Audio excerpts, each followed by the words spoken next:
Hello, filthy movie lovers. My name is Gentry Austin. And I'm Casey Scott. And we're the hosts of the Sin Syndicate, film podcast for something weirdos, anti-criterion bros, and Joseph Sarno aficionados.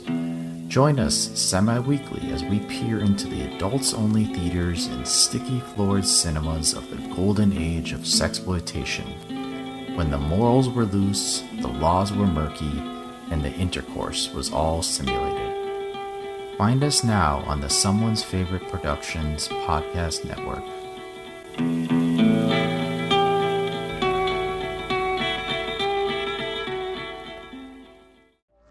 Hey, this is Jason Kleberg from the Force 5 podcast, a show that forces a guest to come up with a movie-themed top 5 list topic, and then we reveal our picks on air. Top 5 heist films, top 5 tearjerkers, top 5 movie dogs. Every show you'll be asking yourself, what would be on my list? Guests include directors, screenwriters, actors, podcasters, musicians, authors, and even a professional wrestler. Subscribe to the Force 5 podcast, and you won't just be a listener, you'll be a list nerd. The Force 5 podcast, available wherever you're listening now.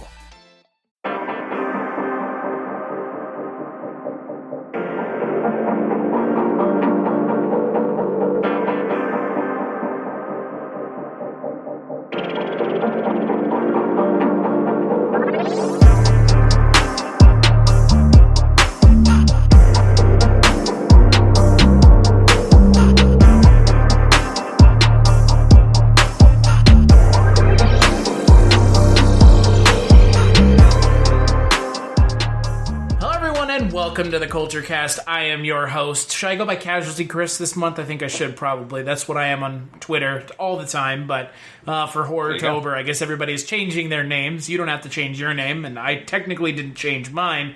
I just changed my name showing up, not my screen name. I am your host, Casualty Chris, and I am joined... that was a really long way to get there. And I am joined by my good friend, one of my best friends, actually.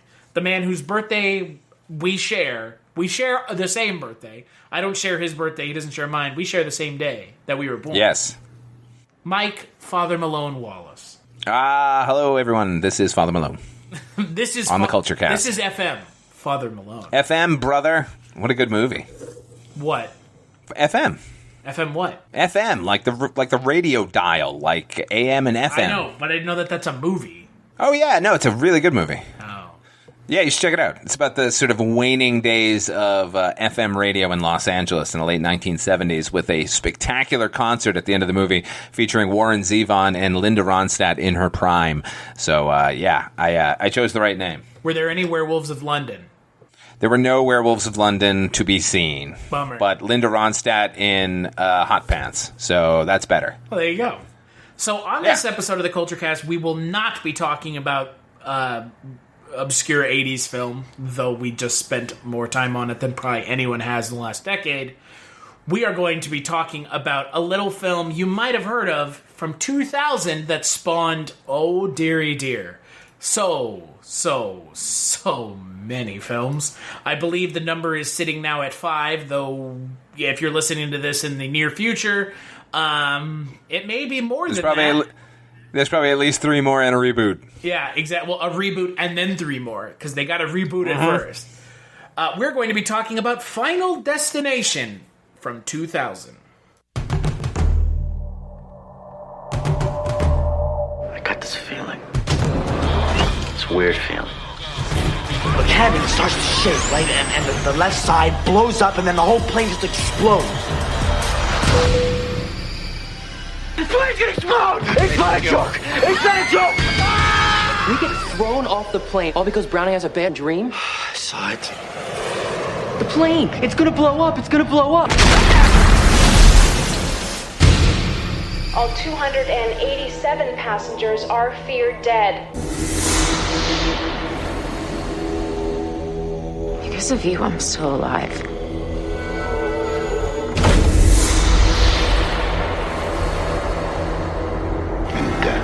There are no accidents. No coincidences. And no escapes. Did it happen again? Did you see Todd die? what if it was our time? What if we were not meant to get off that plane? What if there is a design, then it's not finished? By walking off the plane, you're cheating death. You have to figure out when it's coming back at you. What are you, God now? He knows which one of us is next. You have a responsibility to tell me.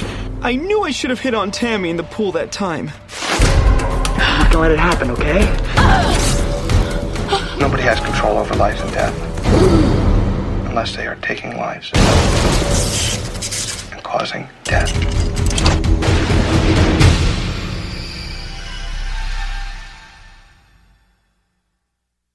Now, can you promise me that no one else is going to die? Get out!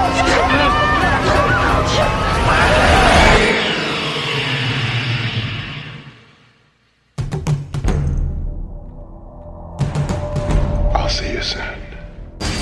So the film came out in March of 17th of 2000. It is directed by James Wong. Yes, James Wong of X-Files fame. It's written by Glen Morgan and James Wong. They actually took a spec script from the X-Files that was called Flight 180, written by Jeffrey Reddick. And ironically, coincidentally, I guess, Morgan and Wong were brought on as writers/directors of the film. So they came on to work on a film that had been an X-Files spec script, which is, just weird. Just weird in a way. Weird coincidence. Coincidence. So it's... Or is it? Or were they just mining... The producers were just mining the X-Files for everything they could? Well, no, because Jeffrey Reddick has said that he never actually submitted the script. So... Huh. Oh, okay. Well, that's interesting. Yeah, he's claimed that he never submitted it. You can actually go on Bloody Disgusting and read it.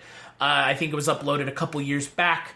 But yeah, it was never submitted to the X-Files, but he actually rewrote it and then they rewrote it. So kind of an interesting story. This is one of the kind of things about the X-Files that kind of spawned other things. Obviously this being, fucking Final Destination, which ended up being a massive success. I mean, 5 sequels is nothing to scoff at. So the film stars Devon Sawa, Ali Larter, Kerr Smith, and of course, Tony. You won't see the engineer that slams the Nissan Rogue's door 13,920 times. Or the corrosive chamber that simulates 15 years of life in 5 months. Or the Rogue heat-baked for over 300 combined hours. What you will see is a vehicle that can take punch after punch and keep rolling. Nissan.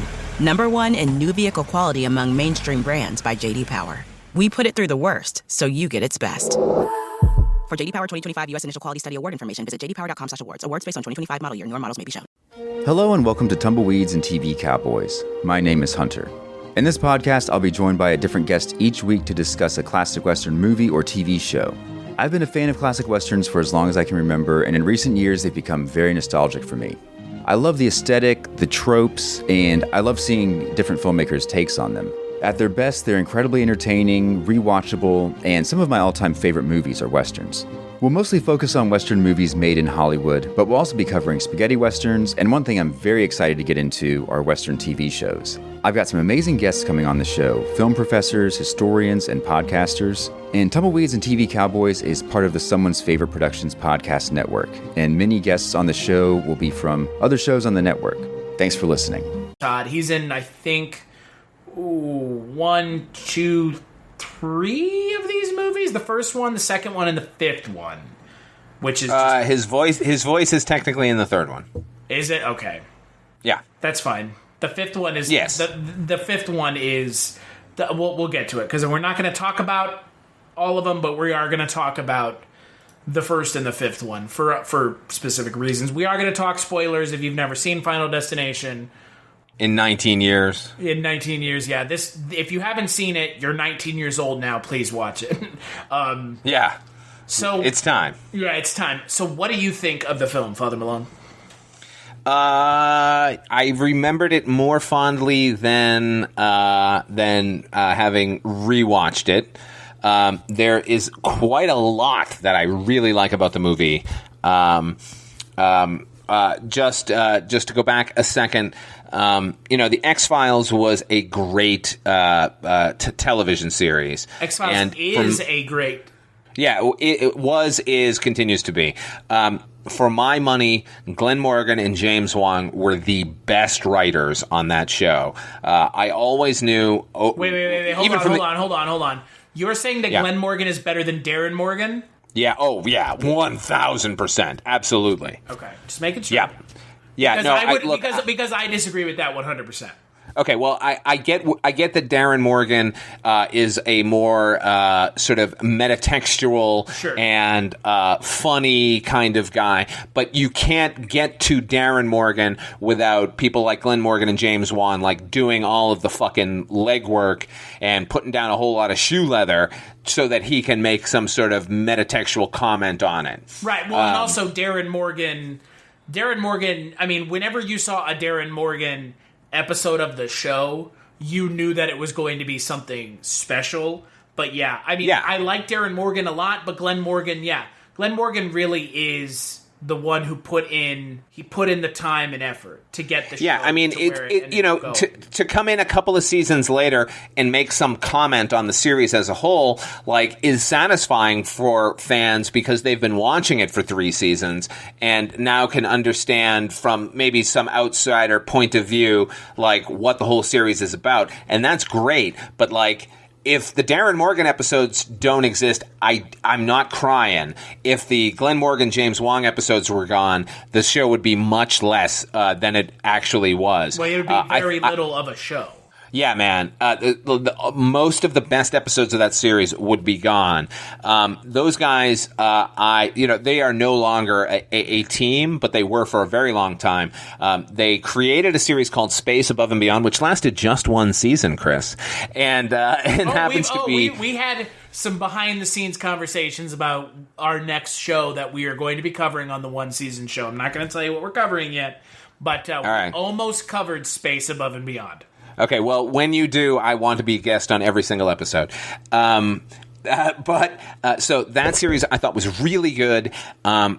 Chris Carter created a second series in the late 90s called Millennium, which I thought the first season was scattershot. It had some interesting ideas in it, but never kind of coalesced in my mind. The second season, he went off to make an X-Files movie, left the series in the stead of Morgan and Wong, and created what is, in my mind, one of the best seasons of television I have ever seen in my entire life. A season of television that, 20 years removed, still haunts me. Like, these guys are phenomenally talented. So when I heard that there was a movie coming out and they were behind it, I was super stoked because for all the reasons I've already mentioned.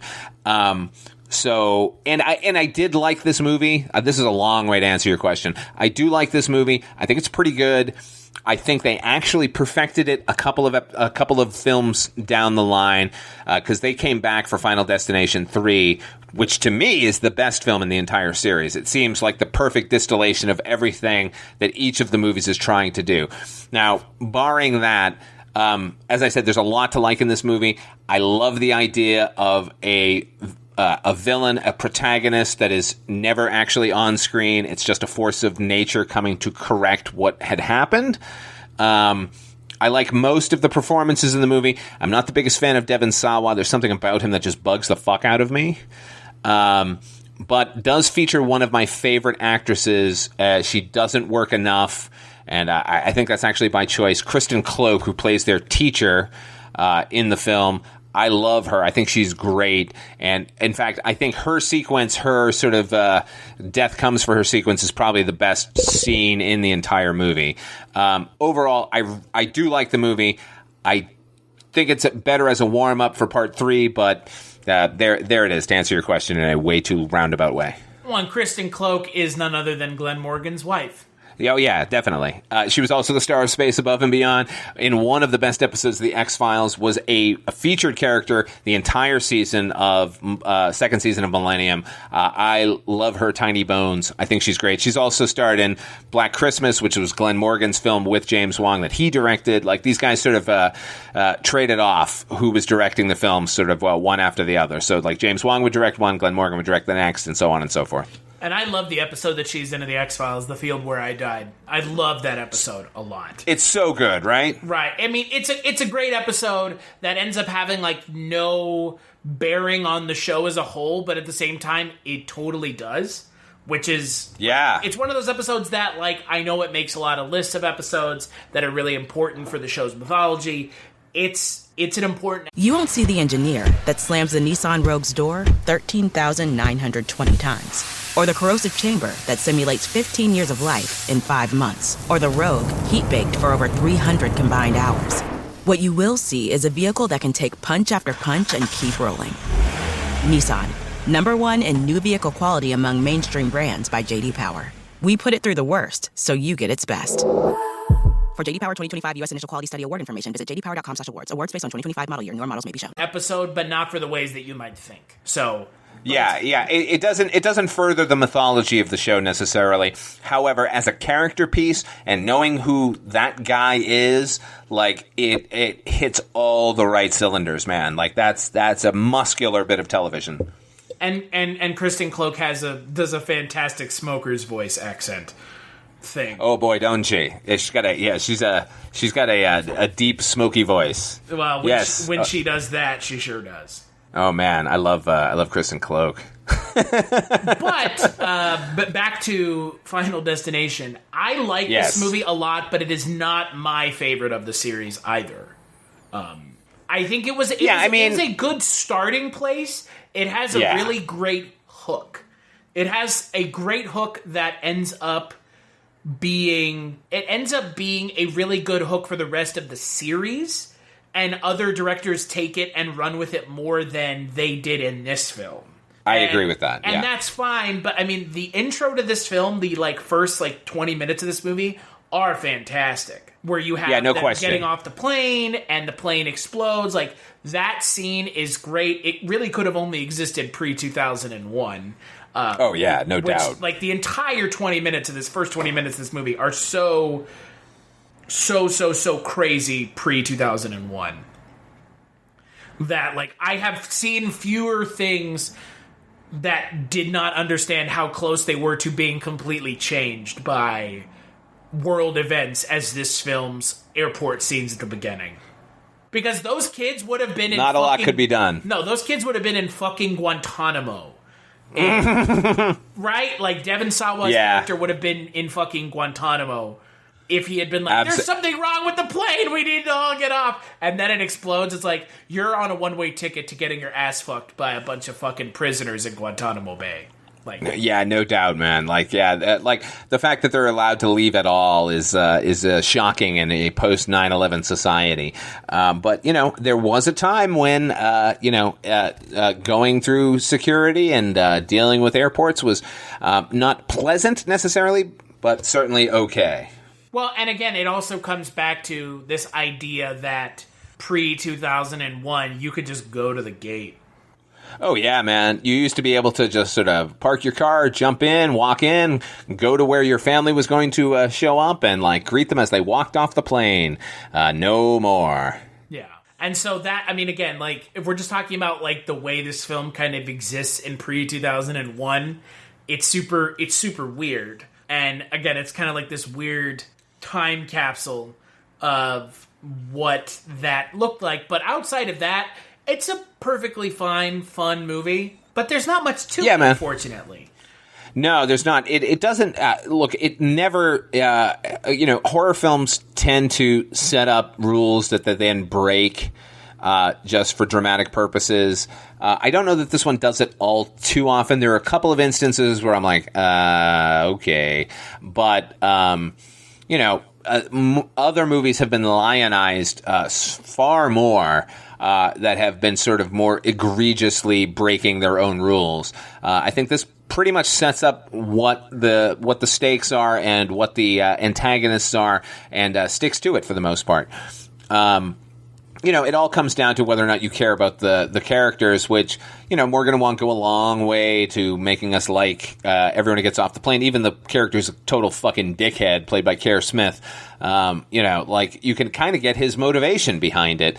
So, I always applaud them and the character work that they sort of they layer into the script. Look, there are a couple of instances where I'm just like, what is happening? Like, the first sort of kid to get it, sort of like the death's design after he's escaped the thing, the kid who gets strangled in his own bathtub, which, by the way, that sequence is great. Like, what a horrible way to go. What a stupid, ignominious death. Chad Donella, a.k.a. that dickhead from Saw 3D. Oh, is he? Okay, all right. That guy, and his accent just drives me crazy. Like, if I said that there's something about Devon Sawa I don't like I really don't like this guy, Chad Donella, and this, like, weirdo kind of, like, Brooklyn from the 1950s accent. Like, I could easily see him storming the beaches at Normandy, or in a B-17 where his character's named, like, Static, the radio operator. There's something so stupid about the accent he's doing, but, like, that death is pretty fucking spectacular, except it does seem that the little clothesline that they have in their bathtub, which I've never seen outside of a hotel, so I'm not sure why they have it in there. Honestly, I have seen them in hotels. I've seen them before. But, not anything that hasn't been refurbished in the past 25 years. But certainly not in someone's home. That's so weird. Okay, let's just say for the sake of argument that they do have it. That's fine. I like the fact that he slips into that tub. I like the fact that it's wrapped around his throat and that he can't get out because he's already crushed these bottles of shampoo that's keeping him slippery and in the tub and strangling.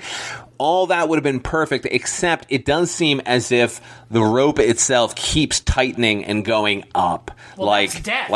That's death. Yeah, that's death. Right, but like most of these movies, it's always just some fiendish Rube Goldberg's device, taking these kids out. I mean, that's the joke about these movies, right?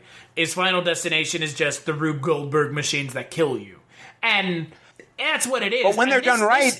But this movie, I think, I think this movie, again, it's such a good setup for what we have coming later in the series that in this film, everything feels very pedestrian. And honestly, looking at what we've seen, like, I've seen all of them. I'm assuming you've seen either all of them or most of them. These are almost passé, which is not... It's not their fault in a way, because, again, in 2000, when this film was made... Not only was it a massive success when it came out, but no one could have known that ahead of time. And so they didn't know that this was going to be a franchise, a media franchise. 5 films spanning 9 years, films, comics, novels. Like, no one could have known that. So they kept it pretty grounded. But like with most horror franchises, I mean, Nightmare, Friday, Saw... Exorcist. Well, maybe not Exorcist so much, but... Not The Exorcist. Saw, any of the big horror franchises, they start to trend towards the ridiculous more and more. Because they have to keep one-upping themselves. Because they figure if you're not one-upped, people aren't going to have any interest in coming and seeing what you're doing, especially if it's the Friday night crowd. Right, and so, yeah, I mean... it's exactly what you said. It's like, it's not this film's fault that people would take the concept and take it to like this extreme level where like it becomes more and more fiendishly interesting and intricate. And so now that's kind of what we expect from the series. So you can't look back at the film necessarily and go, yeah, well, that's I get it. It's kind of cool, but it's not like what they did in part 4. And I think all of the things that they're working in here, like, still work, but it does suffer a bit from that. Yeah, it really does. I mean, like a character's just sort of stepping out in front of a bus. I still think it's actually... I think that's the most effective death in the film, though. It might be. That's funny because it's like it's the simplest thing in the fucking world. Yeah, she goes, "Well, I'm not gonna be fucking dead meat," and then she goes, "Boom, dead." It is shocking as all get out. It still works. I mean, I knew it was coming. I've seen the movie not a dozen times, but like say, half a dozen times. And that death still works every single time. Well, it's also fun, right? There's like a certain sense of humor with the character saying, well, I'm not going to die. And then, boom, you're dead. Yeah. In the Final Destination films, the moment you say, fucking drop dead, you're going to drop dead. You will die immediately, yeah. Yeah, you are the one who is on the chopping block if you are the one telling other characters to die. But again, there's a lot of this that just feels so... Like, again, coming back to this after 2, 3, 4, and 5, and 4 is fucking trash. Absolutely the worst of the bunch. That's the 4 is the racing track, the racetrack. Yeah, the one where the guy gets his like guts sucked out through his asshole. It's like, that's my point. Yeah. Like, in this film, you have a character who dies from like slipping in a bathtub, falling knives that it creates an explosion. You have a character who gets killed by some shrapnel underneath a train. You have a character who gets killed by a falling sign. Like, all of those things are so believable. And then you get to the fourth one where you have a character who gets his guts sucked out through his butt while he's stuck to the bottom of a pool. And I don't remember if this is 4 as well, where the characters get cooked alive inside of the tanning beds. I think. No. That is part 3. I love that death. I love that death. Yeah, because part 4. Part 4 is the one where it ends. Yeah. The ending of part 4 is where they're all killed essentially off screen. Yeah, basically. Yeah.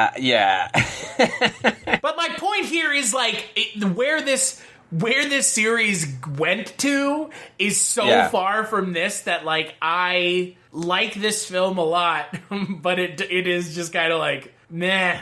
Who cares? It seems quaint, doesn't it? Yeah, it does. It seems very quaint compared to 4 or 5 or even 2. 2, I think. 2 still in my mind has the best intro of all the films. It's that. Yeah, that's kind of the only part I like about that movie. The logging truck. Yeah, anytime I'm driving and I see a logging truck in front of me, I'm like, oh no. Yeah, man, and you know what? I'm up in the Pacific Northwest a lot, so I see them a lot, and my mind immediately goes there. So yeah, it's that's that. Thank you, Final Destination 2, for implanting that in my head. I don't think the rest of that movie is any way good, but that opening sequence is pretty fucking spectacular. Now, I will say, and this is, again, something else that needs to be mentioned about the series, is no characters ever survive, which, to me, always felt cheap. Well, no. This one, people do at the end of this one. But they all end up dying anyways. Well, the Ally Larder character makes it to the second film. And Clear. Her name is Clear. Clear Rivers. Sure it is. Rivers. And Devon Sawa's character dies in between movies. That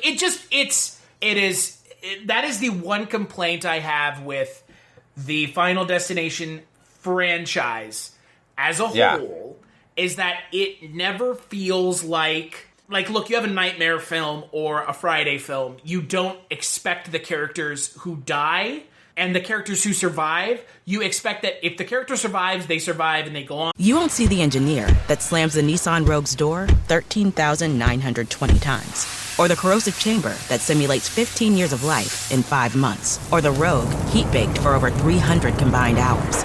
What you will see is a vehicle that can take punch after punch and keep rolling. Nissan, #1 in new vehicle quality among mainstream brands by J.D. Power. We put it through the worst, so you get its best. For J.D. Power 2025 U.S. Initial Quality Study Award information, visit jdpower.com/awards. Awards based on 2025 model year. Newer models may be shown.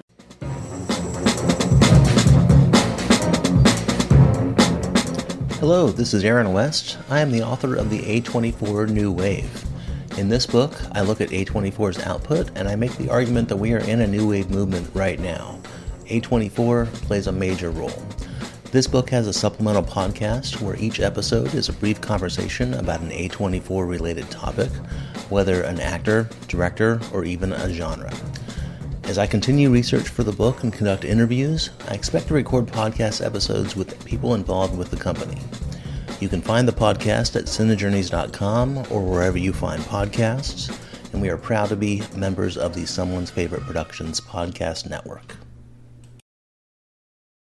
And do whatever, unless they come back in another film. In this film series, if they survive at the end of the movie, you know they're going to die like pretty quickly after the film's over anyways. Yeah, I mean, the idea is that death is going to get you, right? And like, so it almost makes everything that happens in the films unconsequential anyways. That is true. I mean, we're effectively... But like, you don't know that going into this film, and you don't know that when this film ends. Because, again, they addressed it in the second film where you have Ali Larter explode. Literally explode. Like, literally charred, and, like, her body flies at the camera, which is, great. Yeah, I mean, I don't... people used to sort of complain about slasher films in the 1980s, like, where, it just became... And this is not an incorrect assessment of those films. We're just waiting to see the interesting ways these people are going to die. I think this series is the ultimate as far as that goes, because as you said, like, no one is getting out alive. So you kind of just feel like, well, what are we doing here?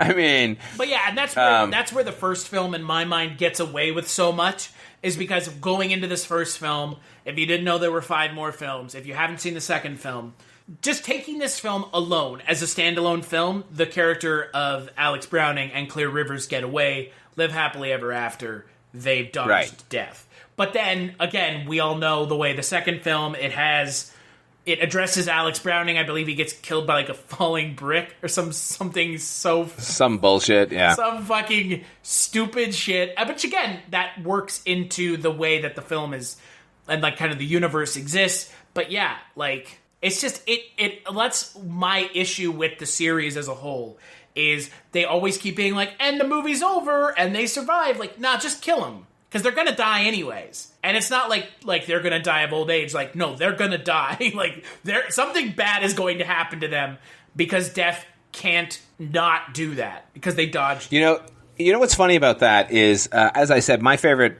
film in the series is the third film that Morgan and Wong came back for. And they themselves said that they could feel like when they were doing previews for the movies to see how it was playing, so they go back and reshoot or re-edit, like the time difference between the first and the third film, which included that period of 9/11 and whatever, they said that they felt that audiences had gotten a lot meaner, that their original intention with the end of that third film was that a handful of those characters were going to survive. Oh, I mean, the characters in 3 were supposed to survive. We're supposed to survive. Yeah, and then they tested it, and they realized that, like, all of the comment cards were just like, why aren't they all dead? Like, it wasn't even a question of will they or won't they. It was like, when will they? When is it going to happen? So that's kind of an interesting sea change as far as audiences go, because even in the most egregious of the Friday the 13th or the Freddy's, you were going to get like one person survive, and we were good with that as an audience. And now these days it's like, okay, wait, why did they get away? No, go back and kill them. Right. It's kind of crazy. And that to me is my kind of issue. I think with Final Destination, this film as a whole is, it hasn't, knowing what we know now about the series, it has not aged well. Just like the idea. Does that make sense? Like the way the film handles the characters that survive, in quotations, it's not great. But then again, that's not the film's fault. That's a fault of the franchise and where it ended up going. Absolutely. Yeah, I mean, I can't point to any part. And if they had gone with the original ending, it wouldn't have mattered anyways, because the original ending has Devon Sawa's character sacrificing himself, and Ali Larter survives, but she's pregnant, so she avoids death. Which, by the way, they went and addressed in the second film, but then those characters from the second film end up dying off screen in the third film anyways. So it's the problem is like, either you want characters to survive or you don't. If the characters can never outsmart death, I get it. But don't be like, well, they can, but they can't. Like, stop. They can't. Yeah, I mean, clearly, I guess some of the later films... End of story. No one... Right, I mean... Death. That's ultimately it, right? I mean, that's the takeaway from these movies is you're all going to die. Exactly. You can't stop death. Even if you, you save a baby. In the second one, those characters, the characters of, AJ Cook and the cop, they end up dying off screen. They're like accidentally pushed into a wood chip or some bullshit, like some just nonsense. But still, it addresses the point of don't try to make it seem like characters are going to survive. I can't stand that in this series. So if you ignore the rest of the films, at least in this case, you have some survivors. Yeah. Well, in this film, sure. You have Sawa and Ali Larder.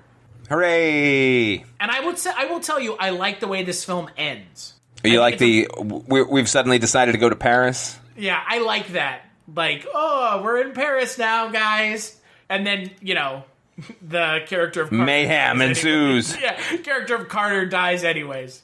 Yeah, man. With the Morgan Wong loved to pepper in their numbers, so we get 180 yet again. The sort of French sign flipped upside down turns into the 180.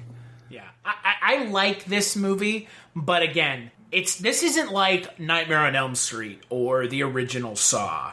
This is not a film that can really stand on its own. Like we said at the beginning, it's a good jumping point for everything else that comes later. Yeah. It is quaint. The Rube Goldberg sort of criticism is not wrong, and it's kind of what we want from these movies. Like, as it turns out, these guys could not have predicted that. And it's my understanding that death as a character was supposed to be a little more prevalent sort of early on. Like, they have a couple of flashes of it, of like a shadow kind of moving. And I'm glad that wasn't a thing, though.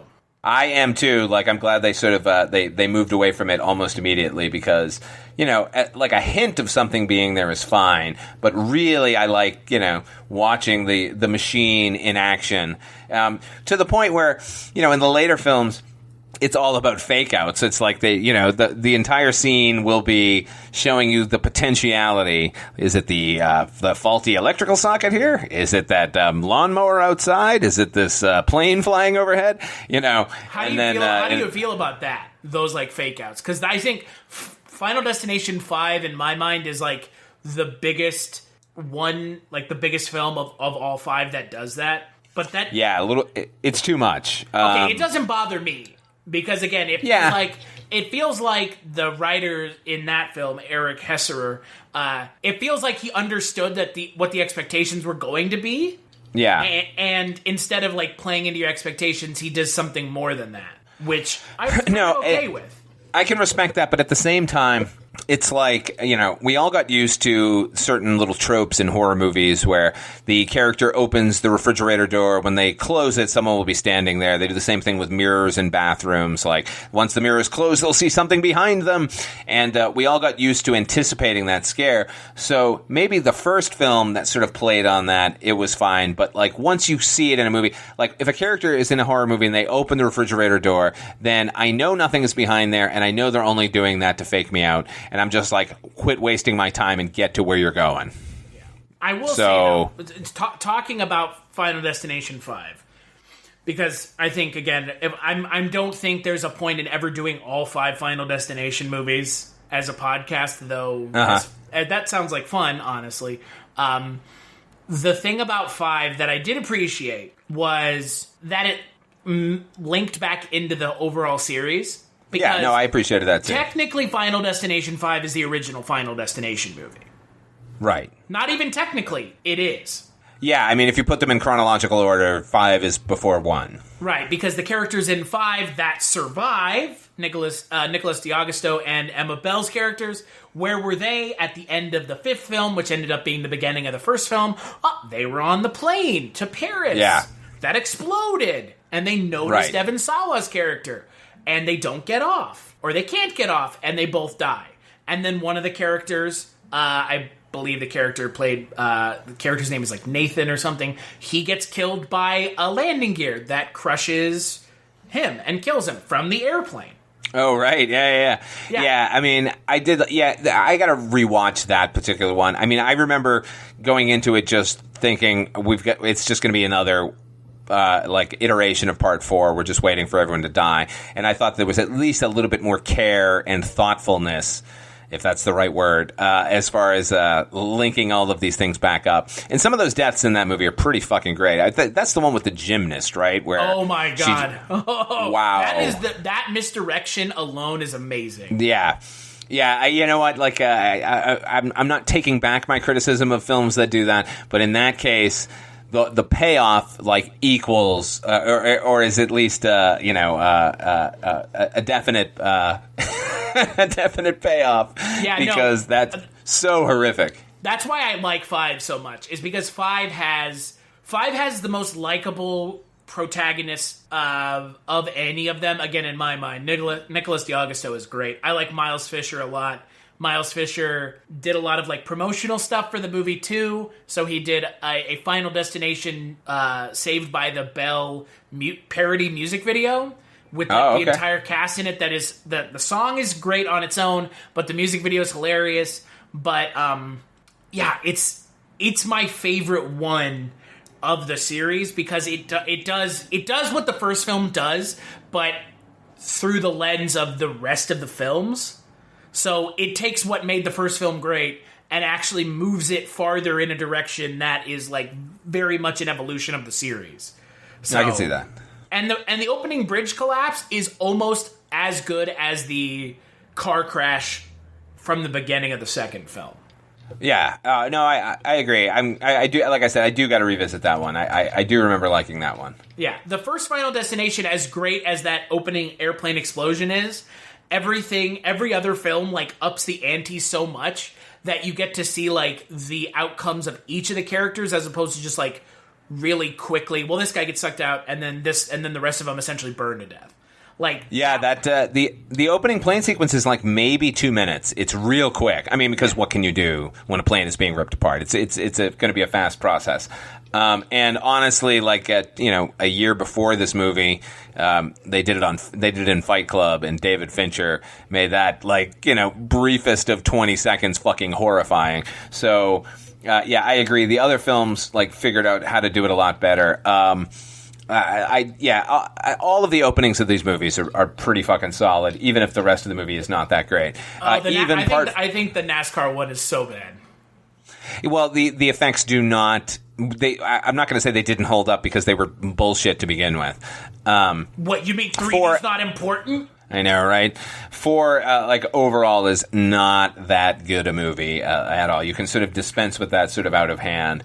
But you won't see the engineer that slams the Nissan Rogue's door 13,920 times. Or the corrosive chamber that simulates 15 years of life in 5 months. Or the Rogue heat-baked for over 300 combined hours. What you will see is a vehicle that can take punch after punch and keep rolling. Nissan. #1 in new vehicle quality among mainstream brands by J.D. Power. We put it through the worst, so you get its best. For J.D. Power 2025 U.S. Initial Quality Study Award information, visit jdpower.com/awards. Awards based on 2025 model year. Newer models may be shown. The audio commentary. It's a dying art form, but here at One Track Mind, I, your wonky yet affable host Ryan Luis Rodriguez, analyze film through the prism of these embryonic forms of podcasting, one audio commentary at a time. Masterpieces, crapster pieces, live action, animation, cult classics, films literally no one has ever heard of. No track is too small and no track is too big. Join me and my guests from the entertainment world as we keep these features alive every other Tuesday. Hey, who else is going to discuss Bill and Ted's Bogus Journey one week and Citizen Kane the next? Us. That's who. Sure, you have to put up with my voice, but there's a certain give and take in this industry. That's One Track Mind, part of the Someone's Favorite Productions family, and available wherever you get your podcasts. The others I think are still worth a look, although, I don't know, for me, it's, it's like the reverse Star Trek here. It's all the odd number ones are really good, 1, 3, and 5. I would agree. And again, it comes back to this idea that, for me, this was a great launching place for the franchise, but when we're looking at it with 5 films in the bag, with a possible remake coming out in the next couple years, Sure. At the beginning of 2019, Melton and Dunstan, who have worked on fucking tons of shit. They worked on some of the later Saw movies. They're a writing team, obviously. They worked on, I think, like Saw 4, 5, 6, 7. I think Saw 6 is the one that I like. Yeah, yes. Saw 6 is the good one. Saw 6 is the one where it's like... I have to revisit that, and I have to revisit that whole series. That's... I bet you do. That's the one where it's like the insurance guy, like the life insurance, and he's like going through the traps, but he's not like doing them. He's like trying to determine what the outcome is going to be. Do you remember that? Okay. Yeah. I honestly don't. I don't think I got that far. I tapped out on that series after maybe the third film. But I love Shawnee Smith. She's in those, right? She's great. Yeah, she sure is. Yeah, she's spooky as fuck, that girl. Yeah, Saw 6 is great, but again, those two guys are working on a coming soon reboot of Final Destination. And look, I mean, I think Final Destination is kind of one of those... Yeah, it's a great idea, and, give someone the opportunity, a little bit of a budget, and let them go see what they can do. Sure. Reboot is kind of a funny phrase when it comes to the series because it's not like they were telling one story altogether, except 1 and 5. Well, but they did all take place in the same universe. I mean, they would reference the other movies, but only in a way of like, this has happened before. Well, Flight at 180. And the first and second film, I would say, take place more... The second film is more of a sequel to the first film than any of the other films are. Yeah, I mean, because they had one of the characters from the first film return, but like, if Ali Larder hadn't shown up, then they would have been like, that's fine, we don't need a remember that plane crash, guys? Yeah, exactly. Because that's essentially what it is in, like, 3 and 4, is like, remember that weird thing? And it's like, yeah, okay, that's it. Mm-hmm. But 2 does have a pretty good death with that kid getting smashed by the pane of glass. I will say that. That my gal Jess, that's her favorite death in any of the movies. The pane of glass, like slapping that guy into paste, which I can't disagree with. That's pretty goddamn good. Yeah, I mean, that's the thing about the films is the kills are what make the film so great. And if the plot's not great, I guess some people just kind of give it a pass. Yeah, I mean, look, I've said it before. The third one's my favorite, and that might be because, like, as much as I can relate to like a car crash or a plane sort of exploding, like I can't in any way relate to a NASCAR death or a suspension bridge necessarily. But I'm one of these people who. I am not a fan of roller coasters in any way, shape, or form, and like even when I do get on one that I find fun, I'm constantly thinking, are these rivets secure? When was the last time somebody walked this track for safety? So that particular sequence at the beginning of that movie really hits me hard. Well, and the death of one of the characters falling off the roller coaster and being cut in half unsummarily is pretty great. It's pretty good, man. And that one's got Mary Elizabeth Winstead, who's like a solid lead. Like she seems like the only sort of actor of this entire series who has gone on to bigger and better things. That's true, which is again unfortunate because a lot of the actors are great. But I mean, if you don't, if you don't consider The Fanatic a great film featuring Devon Sawa and John Travolta playing a mentally retarded character great, I don't know what films you're watching. Yeah, I don't know what movies I'm watching either because I have yet to experience the joy of that particular cinematic effort. Well, and again, just like this film, Devon Sawa seems to be bored. Because Devon Sawa seems to be bored in this movie. He seems to be bored in everything he's in, man. That's my point. It's just, I don't get it. I do not see the appeal, but then I guess most people don't either. Boy, isn't that the case? Yeah, so I don't know, man. I guess ultimately, this is a good movie. Like, I can't. There's not too much I can slag off on it. I particularly like the sequence where he's in that cabin alone and he's death-proofing it. Like putting corks on all of the potential sharp objects. Yeah, eating out of a can. It's a good scene. Yeah, I mean, again, I think it's a fun movie. I just don't.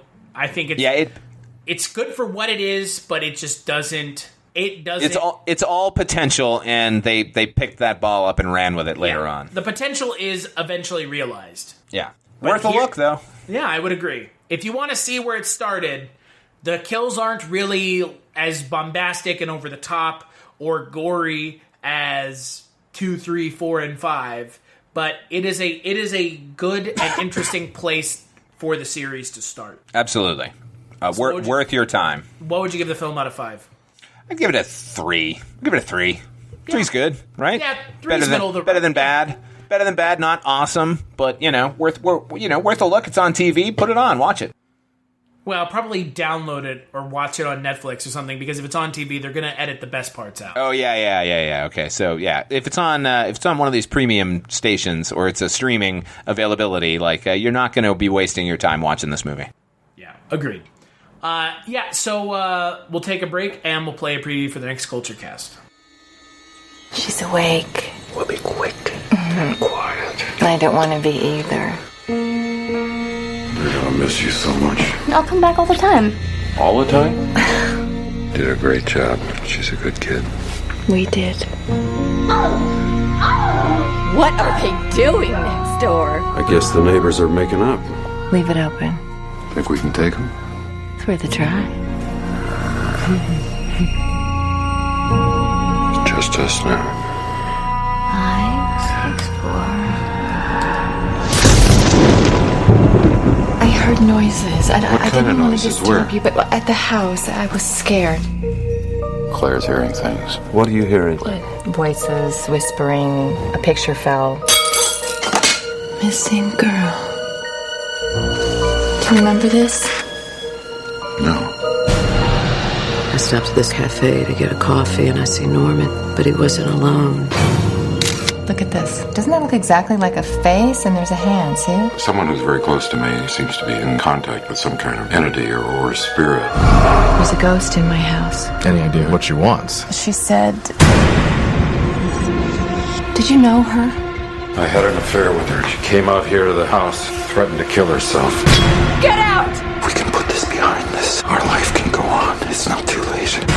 You had an affair with a girl who killed herself, and now she's trying to hurt you.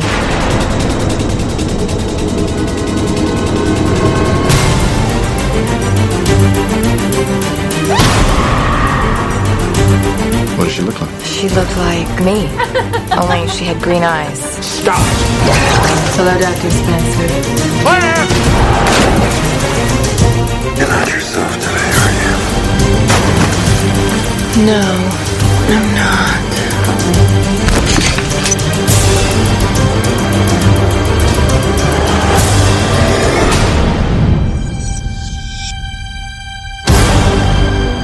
I think she's starting to suspect something.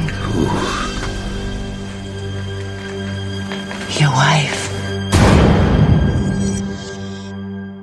That's right, on the next Culture Cast, we're going to be taking a look at the Robert Zemeckis-directed horror film. I cannot wait. I don't know how horrific it is. It might actually just be bad. We're going to be talking about What Lies Beneath. I love that movie. Oh, okay. It has Harrison Ford in it. That's all I know. Yeah, man. Michelle Pfeiffer. James Remar. Do you know who it's written by? I do, and now I don't. Who is it? Clark fucking Gregg. Oh, yeah, that's right. Oh, yeah. What? Yeah, man. That's weird, right? Yeah, you know what? That's a slow burn thriller. I dig that flick a lot. So I've never seen it, so yeah, everyone's mileage is going to vary on it, and that's all I'll say. But skillfully made. The funny thing is, I'm sure you'll come up with this on the podcast itself, but this is the movie he made in between filming Castaway. So, they filmed the first half of Castaway where Tom Hanks was, fat and whatever, and then rather than, send the crew away for a year so that he could get thin, they made this film, and as soon as they wrapped this, they went back and filmed the rest of Castaway while Tom Hanks was getting skinnier and skinnier to complete filming Castaway. And I can't think of a film sort of thrown together in the midst of nothing that could be better than this particular movie. So good luck. I envy you watching it for the first time. Well, and I'm looking forward to it now, knowing that somehow a film that I don't like had bearing on a film that could be good. So there you go. Because Castaway, I don't get it at all. It's okay. I'm not the biggest fan of that movie either. I think it could have been a lot better. But that it spawned this film makes me very happy. Well, I'm looking forward to watching it. However, until then, where can people find you? You can always find me on my YouTube channel, OughtFive Films. Check out my series You've Never Seen or my new series, Unerrant Pilots. You can also hear me over on Chronicles from the Crypt, talking with you, Casualty Chris, about the HBO television series Tales from the Crypt. And you can also, this is so ridiculous, you can also hear me over on Dreams for Sale, the Twilight Zone 85 podcast, where you and me and Detroit's own Mr. Mike White talk about the first and best reboot of the Twilight Zone television series from 1985. Yeah, there's a lot of things to plug. Now you know how I feel. Since you plugged pretty much everything already, the couple things that I am on that are not this one-season show where I talk about shows that only lasted one season. I am a co-host on that with my friend Jess Byard, and I do a podcast with the aforementioned Mike White. That podcast is called The Kolchak Tapes, where we talk about Kolchak the Night Stalker. We're almost done. And we're almost, we're turning that into a Barney Miller podcast. So there's that as well. And big thanks as always to you, Father Malone, for joining me for this. My pleasure. I know that this was not a bad film, so we had pretty much positive things to say about it, which is good. Yeah. It's good to be positive. Yeah, exactly. And big thanks as always to _91 for the music for the Culture Cast. That track is called Thunderous. And make sure to check out the next episode.